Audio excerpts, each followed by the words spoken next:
Yeah, we have the best military equipment in the world. You see that with this fight.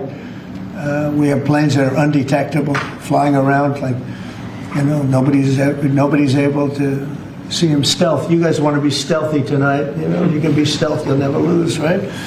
But these are incredible planes and weapons. We have the best weapons in the world. Donald Trump has a pudding brain. He is clearly in cognitive decline and more unwell than we have ever seen before. And that would be scary on its own.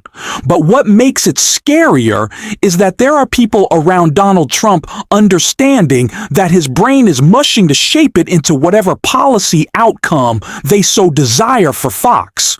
It's convincing Donald Trump he needs to go to war for Stephen Miller. It's continuing his assault on America with an illegal deportation plan, but whatever it is scary to all.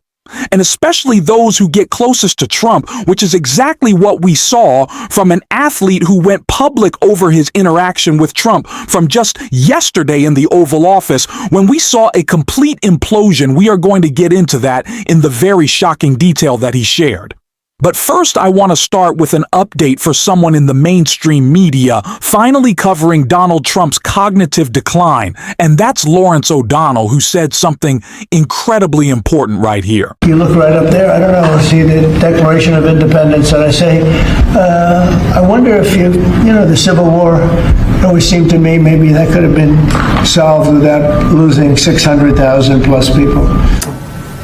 History will find that there was a president of the United States who did not know that the Declaration of Independence was written and signed 85 years before the Civil War.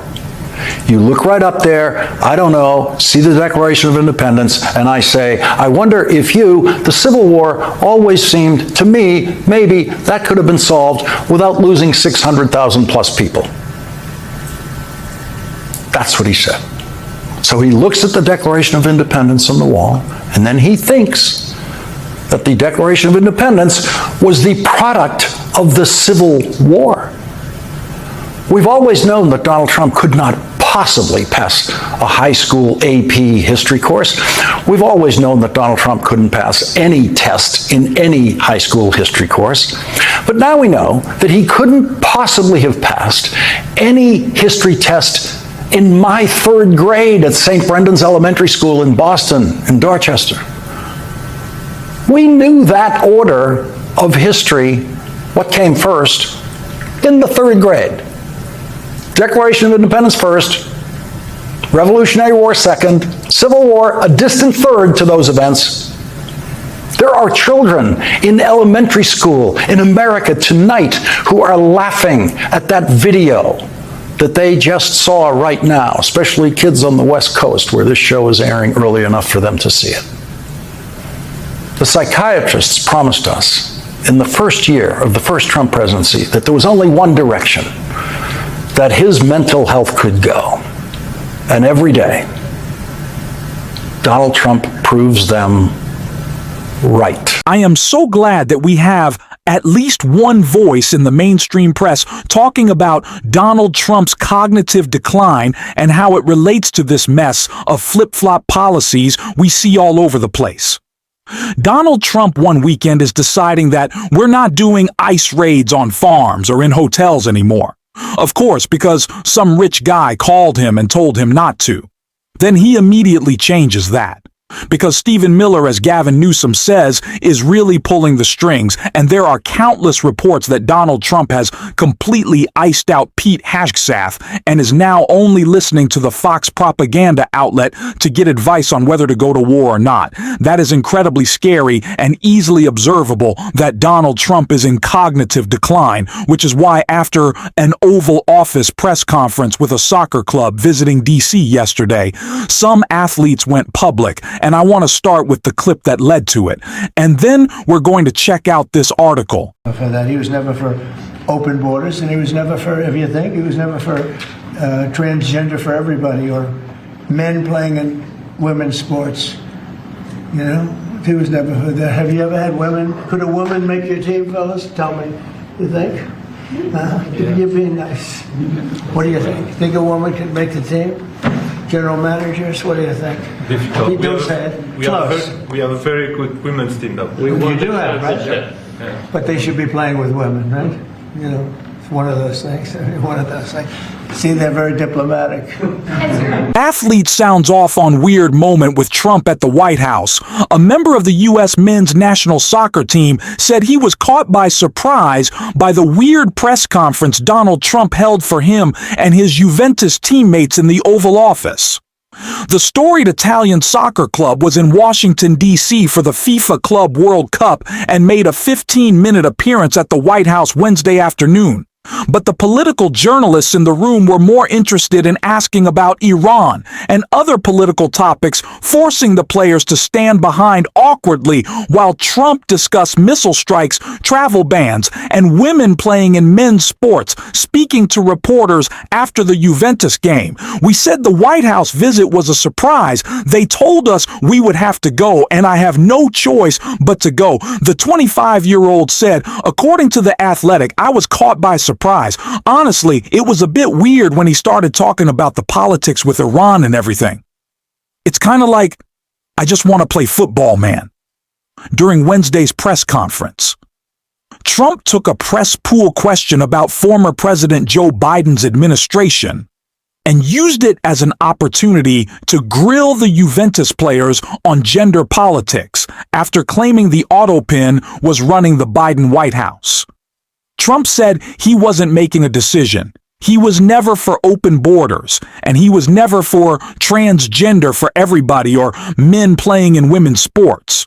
Trump, then as we saw in the previous clip, turned around to the players, started grilling them with his transphobic remarks, and they all just tried to move past it. The players then shuffled their feet and crossed their arms while the president answered questions about Iran and went on a tangent about the futility of war, including Russia's invasion of Ukraine and the American Civil War. After the Juventus game, the soccer player told reporters it was his first time visiting the White House. I guess it was a cool experience being in the White House, he said. But I'm not one for politics, so it wasn't that exciting. His fellow U.S. men's national team players also shook Trump's hand during the visit. During Trump's first term, the player had told a German media outlet that he didn't support the president. So I thought that story was important for a couple of reasons. The first being how easy it is to observe up close that Donald Trump has lost his mind. He's incredibly weird and only wants to talk about strange things. But this is not the first time that we have noticed that Donald Trump corners. People brings them into the Oval Office and then seeks to kind of use them as political props. Governor Gretchen Whitmer talked about her visit to D.C. when she was thrown in front of the cameras for Donald Trump to rant and rave. Now, you can disagree with Governor Whitmer having that meeting, but it's clear she didn't want to be Donald Trump's prop. We saw that famous photo with her holding up the folder, but again, Donald Trump using this football club as a way for him to spew off his transphobic remarks about sports, and they wanted nothing to do with it.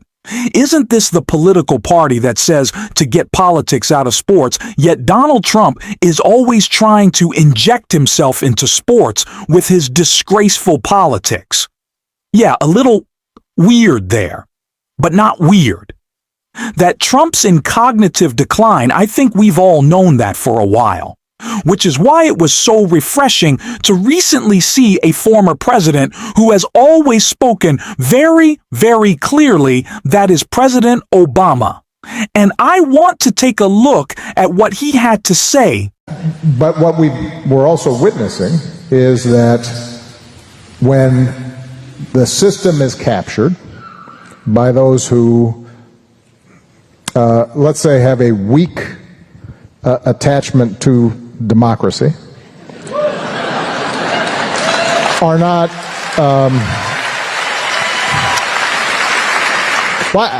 I don't even think that's a controversial statement at this point. No, I'm actually being serious now. It was a controversial statement. Now it is self-acknowledged. I mean, if you follow regularly what is said, by those who are in charge of the federal government right now,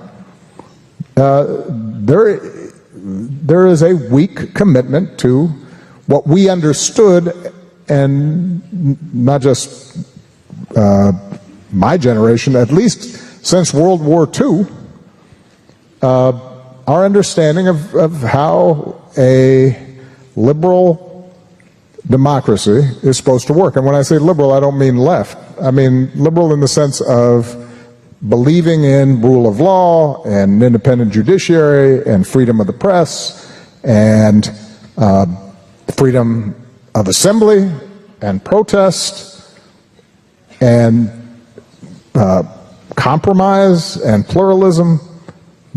All those institutional norms and laws that were embodied in the Constitution imperfectly and then over time were expanded so that we had a basic understanding of, like, I can't just be picked up on the street and hauled off to another country. That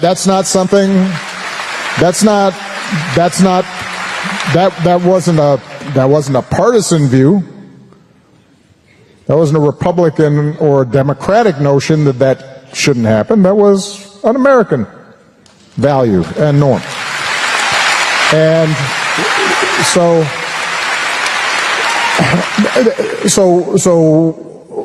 what I believe it continues to be that there has to be responses and pushback from civil society, from various institutions and individuals outside of government, but there also has to be people in government